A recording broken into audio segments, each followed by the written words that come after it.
Hyvää iltaa arvon ystävät, tänään ihmeellisiä uutisia. Poliisi sai valmiiksi laajan esitutkinnan Hollannista Suomeen suuntautuneista huumeista. Huumeita on ihan hirveästi täällä, eli Hollannin ja Turun läpi tänne Helsinkiin asti kuljetetaan huumeita.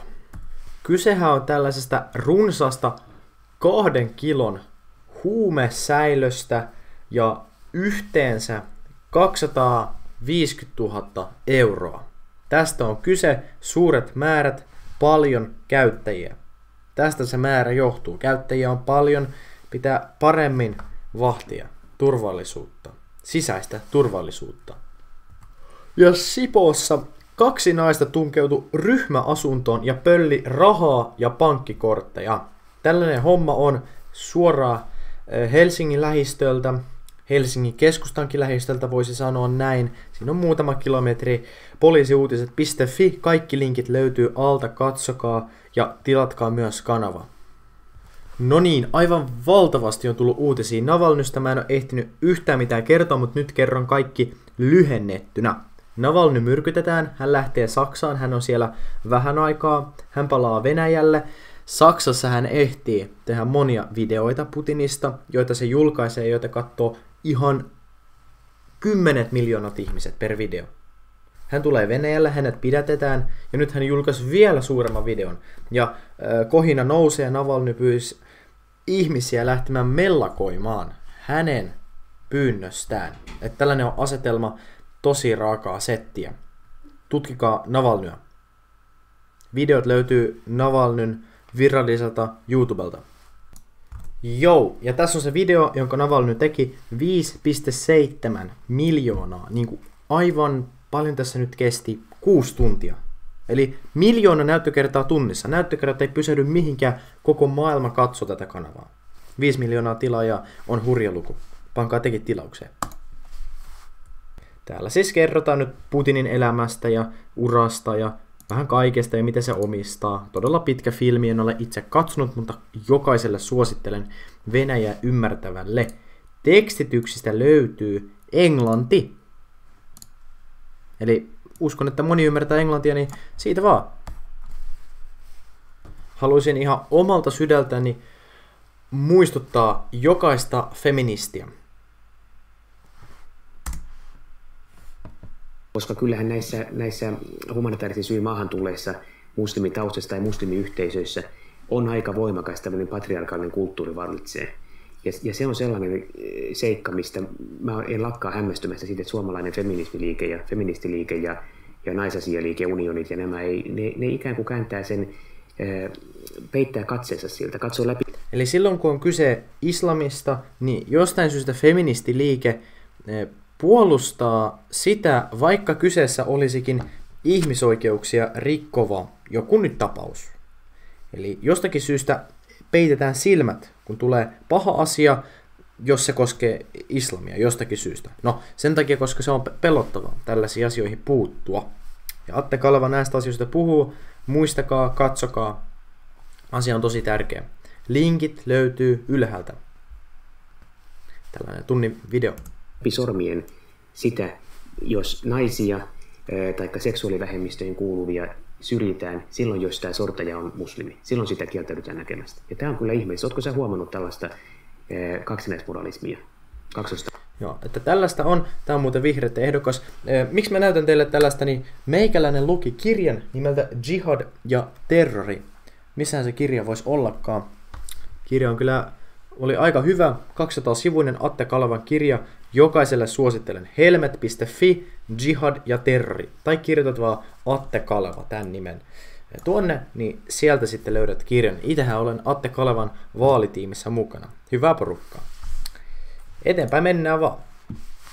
Nimittäin tämä Navalnyn juttu, mistä hän nyt teki videon. Pitkä video, yli tunnin kestää. Niin hänelle reagoitiin heti Kremlinistä 247 valvoja, Putinin tällainen ystävä ja apulainen Peskov.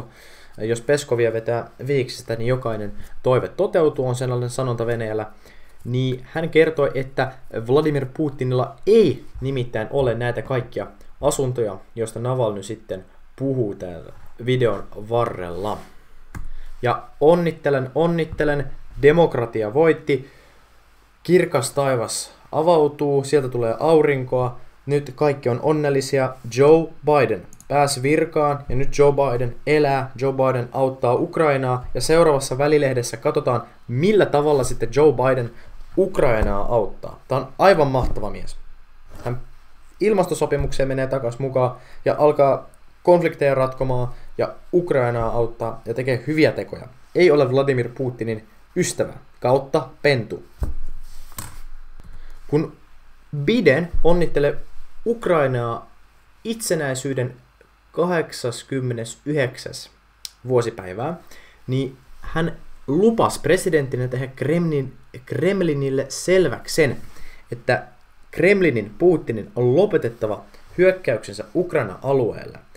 Biden-Harrisin hallinto varmistaa, että Ukraina saa tarvittavan taloudellisen ja sotilaallisen tuen, myös tappavat aseet, ja kehotan Ukrainaan toteuttamaan tärkeitä uudistuksia, jotka ovat elintärkeitä sen menestykselle, Biden kertoo. Ja uudistuksia tehdessä ne saa apua, eli tuplavoitto.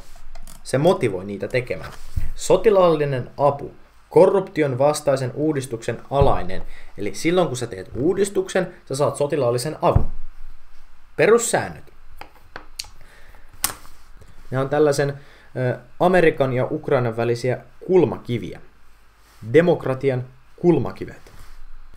Biden lupaa jatkaa kampanjaa, jossa tuetaan Ukrainan asevoimien tällaista opetusta ja uudistusta. Ja isoin prioriteetti olisi ulkopolitiikassa Ukraina. Tämä on tosi tärkeä juttu. Mä oon Dimitrin poliittisessa ohjelmassa, eli omassa poliittisessa ohjelmassa, myös asettanut Ukrainan kehitysyhteistyön ykkösprioriteetille. Meikäläinen on leikannut kehitysyhteistyötä ihan hirveästi, voitte poliittisen ohjelman lukea alhaalta, mutta sitten siitä, mitä jäi jäljelle, niin 2 kertaa enemmän, mitä Afganistaniin heitetään nyt rahaa, niin lähtisi Ukrainaan. Eli periaatteessa mun mielestä Suomeen ei tarvitse auttaa läheskään yhtä paljon muille, kun meillä on omiakin ongelmia, vaikka ne on suhteessa lievempiä kuin muiden maat ongelmia, mutta kyse on siitä, että ne rahat, mitä jää, niin ne meni Ukrainaan. Tämä on mun mielestä tärkeä asia, koska Ukraina on eurooppalainen maa, me olemme eurooppalainen maa, se on järkevämpää kuin heittää 3. osapuolen maihin. Sitä paitsi monet maat eivät pysty kehittymään sen takia. Esimerkiksi Tansania. Ne on ylivelkaantuneita ja niitä on autettu liikaa. Vaikka siellä pyritään hyvinvointivaltioon, niin siellä kuitenkin eläkkeet on joku $20. Tämä on tällainen keissi. Lähtee suoria investointeja länsimailta Ukrainaan päin. Ja yritetään tehdä sillä lailla, että Ukrainan riippuvuutta venäläisestä kaasusta lievennettäisiin. Kaikki on tärkeää. Ja myös pakotteita pidettäisiin voimassa. Lupaukset on suuria, toisaalta tällaisia oletettuja, mutta katsotaan sitten, tuleeko efektiä Bidenin kanssa. Muistakaa, Biden on ollut Ukrainan parlamentissa. Tuolla hän on Biden sankari. Siellä presidentti Poroshenko. Missä on presidentti Poroshenko? Kato, kaikki taputtaa siellä.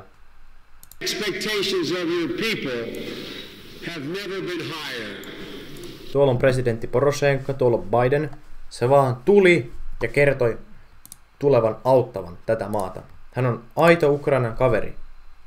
Sillä ei ollut mitään asiaa, se vaan tuli puhumaan. Kuka ei ole ikinä ennestään tehnyt tuommoista, että tulisi Ukrainan parlamenttiin. Tämä on todella suuri vieras, todella tärkeä eteenpäin meno maailman demokratisoitumisessa. Perussuomalaisten media suomenuutiset.fi uutisoi, että Harvardin yliopistossa joukko opiskelijoita yrittää luoda vetoomusta, jonka seurauksena Donald Trumpin kannattajia, eli liittolaisia, no itse asiassa liittolainen on isompi asia kuin kannattaja, paljonkin isompi varmaankin kaveri, niin niiden ikään kuin se suoritettu tutkinto nollataisiin. Mun mielestä tämä on väärin, vaikka kuinka paha olisi ideologia, kuinka paha olisi päätöksenteko, niin joka tapauksessa täytyy kunnioittaa sitä työtä ja sitä opiskelua, mitä ne on saanut aikaa.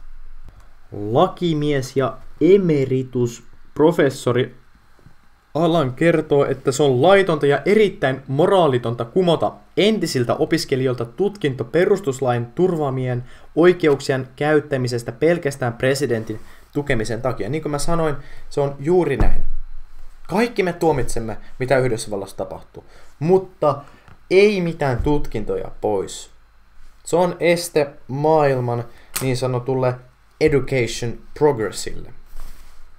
Huomasin viime aikoina, että Partisaani otti oikein rasisti-fasistisen linjan. Aika rankkaa settiä, nimittäin IKEA työllistää niitä pakolaisia, jotka on jo tänne Suomeen tullut.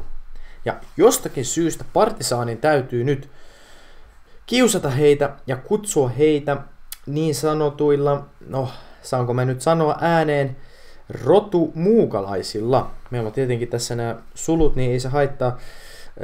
70 henkilöä, se on Ruotsista otetaan mallia, se on kansainvälinen IKEA-projekti, että pakolaisia yritetään työstää. Ne pakolaiset, jotka on täällä, niin ne tietenkin tarvii apua, ja tämä on todella tehokas kotouttamisprosessi. Mä en ymmärrä, miksi Partisaani olisi tätä vastaan, mutta tämä on todella fasistista ja rasistista, koska rotumuukalainen on fasistista, mä perustelen kaiken, ja rasistista on ylipäätään se, että ne sanoo se rotumuukalaiseksi, jotkut pakolaiset, rodun mukaan, eli fasismi, rasismi, ei mitään ylistymisiä ja populismia, ei mitään vihervasemmistolaisuutta, että näin, että sellaista. Kyllä tämä on aika huolestuttava tämä Partisaani ääriliike, että kyllä ne on oikeassa monet ihmiset, kun puhuu, että ääriliikkeestä pitäisi olla huolissaan, mutta mä en kyllä ymmärrä yhtään, että miten perussuomalaista pitäisi olla huolissaan. Ei nyt perussuomalaisia saa viitata, kun puhutaan Partisaanista. No mennään vaan seuraavaan aiheeseen.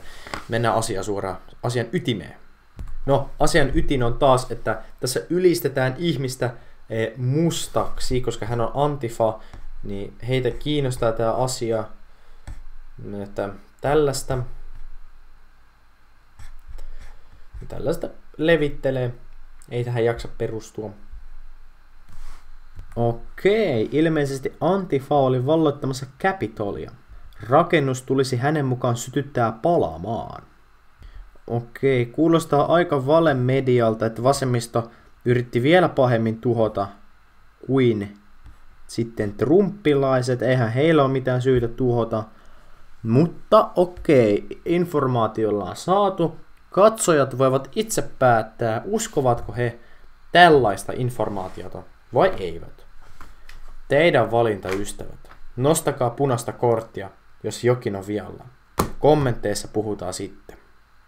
Niin kuin Atte Kaleva tykkää sanoa, mä en lakkaa hämmästymästä, niin mä sanon myös, mä en lakkaa hämmästymästä siitä, että aina Ana Turtiaiset ja äärioikeistolaiset, niin jostakin syystä ne kutsuvat koronaa jonkinlaiseksi myytiksi tai uskonnoksi. Heillä on jopa hierarkia, jossa ylimpänä on korona-jumala. Ja täällä lukee Italiassa koronadiktatuuriin kyllästyneet ravintoloitsijat protestoivat valtion määräyksiä vastaan avaamalla ravintolansa. Mä luulen taas, että tässä on kyse tällaisesta vääristämisestä tai kerrottiin niin kuin ikään kuin ylennetysti, että tuskin kukaan nyt suoraan avasi hallitusta vastaan ravintoloja, mutta okei. Odotettiin liittyvän 50 000 ravintolaa sellaiseen kampanjaan, jossa lopetetaan valtion sortaminen, sillä sen resurssit loppuu siltä valtiolta, jos sorretaan liikaa ihmisiä.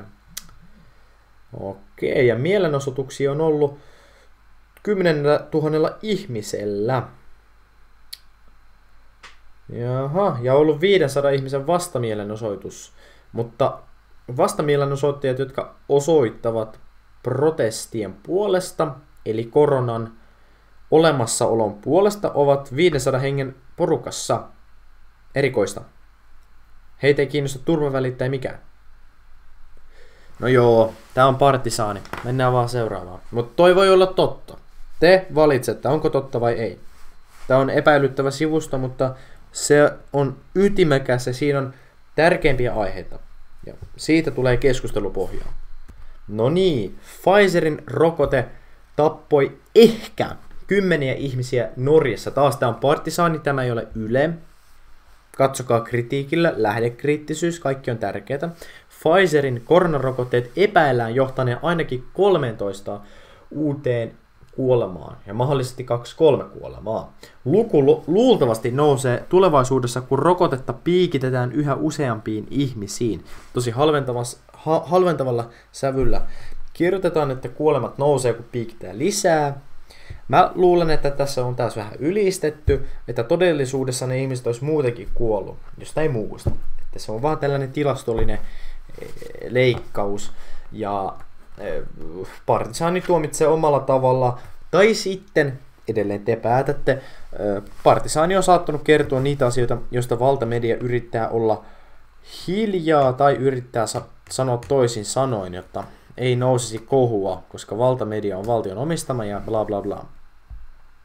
Mitäs on Saksassa? No, tää on ainakin ylistetty. Siis heillähän on se, koronahan on uskonto ja varmasti joku fasismi heidän silmissä, niin Saksassa perustettu keskitysleiri koronarajoituksia rikkovia varten. Tämä on hyvin niinku nostalgiaa hyödyntäen on käytetty Saksa ja keskitysleiri samassa otsikossa, joten varmasti äärioikeistolaiset Ano Turtiaisen ystävät tykkäävätkin tästä artikkelista, joka liittyy yhteiskuntaan. Saksassa on perustettu ensimmäinen vasta keskitysleiri niitä varten, jotka eivät noudata alati muuttuvia koronarajoituksia. Tällainen on tilanne. Ja okei. Varmasti partisaanille ei ole hirveän ihmeellistä käyttää näin rennosti kuvailee näitä. Keskitysleirille saattaa päätyä esimerkiksi lenkkipolulla juoksemisesta tai maskin pitämättä jättämisestä. Ja leirihän sijaitsee Dresdenissä. Viranomaiset voivat ensin antaa niskotelijoille varoituksen, sitten sakon ja tämän jälkeen viedä tuomioistuimen punnittavaksi, jonka jälkeen heidät pannaan keskitysleiriin ja tapetaan. Tämä on partisaanin asema varmasti. Okei.